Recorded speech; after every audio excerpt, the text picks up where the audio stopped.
Good music, as you know, has the potential for great emotional impact.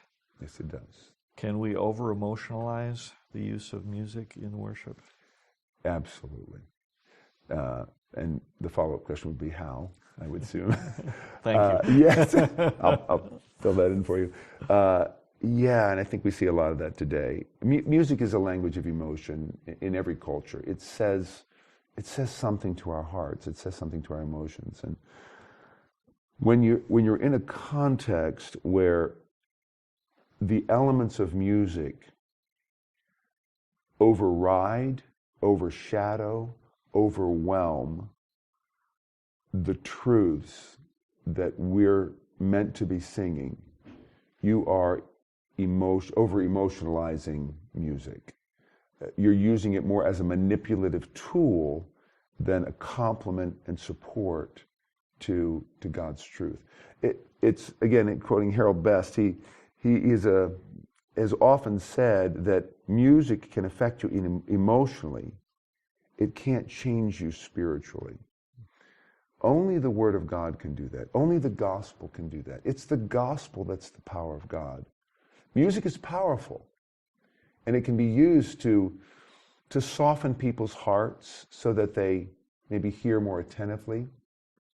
I think that's the origin of, playing music behind a prayer or anything, really. When it's done well, it can be helpful. It can assist the hearing of the word. But so many times it's not done well. And again, you're trying to either not paying attention at all with the music you're doing, or you're trying to overshadow it.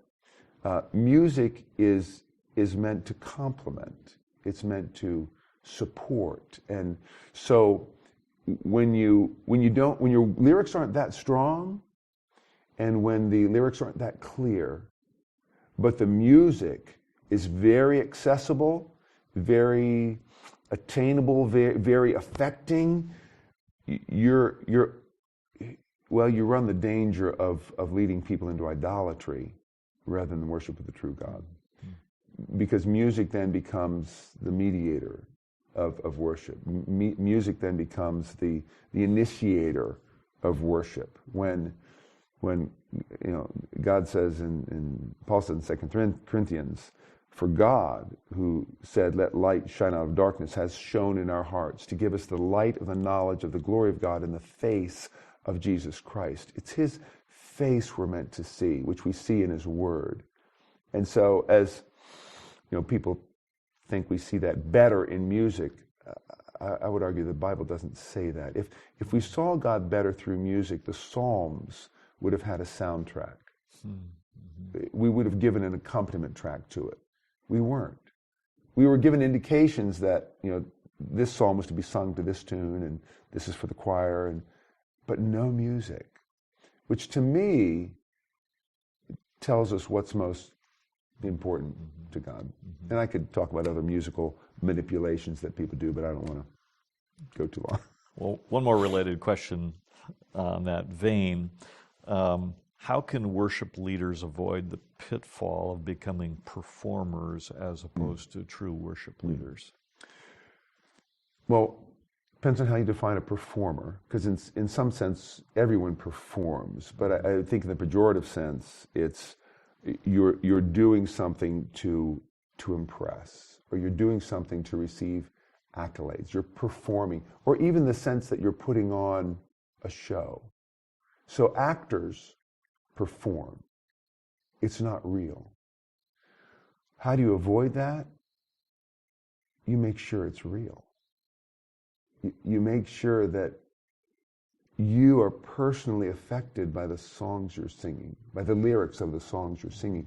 You make sure that when you sing, no guilt in life, no fear in death, this is the power of Christ in me. From life's first cry to final breath, Jesus commands my destiny.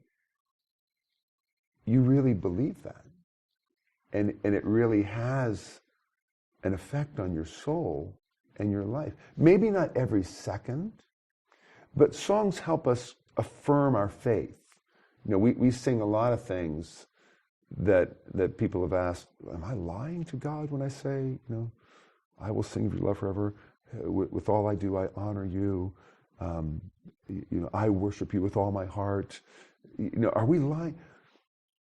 Well, maybe. I mean, if you're a hypocrite, yes. But those are statements to God that by your grace, enabled by your Spirit, I want to live this way.